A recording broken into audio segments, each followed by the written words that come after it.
central Wisconsin, southern Dodge County in southeast Wisconsin, northwestern Jefferson County in southeast Wisconsin, until 10:30 p.m. At 9:37 p.m., trained weather spotters reported a broken line of severe thunderstorms producing large destructive hail up to tennis ball size.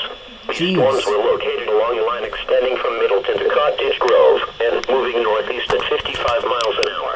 Severe thunderstorms will be near Waterloo around 9:50 p.m., Watertown around 10 p.m., Columbus and Fall River around 10:05 p.m., Hustisford around 10:10 p.m., Randolph and Juneau around 10:15 p.m., Beaver Dam around 10:20 p.m. Other locations impacted by these severe thunderstorms include Morrisonville, Hambleton, East Bristol, Reeseville, Richwood, Danville, Lowell, Clyman, Lebanon, and Leipzig.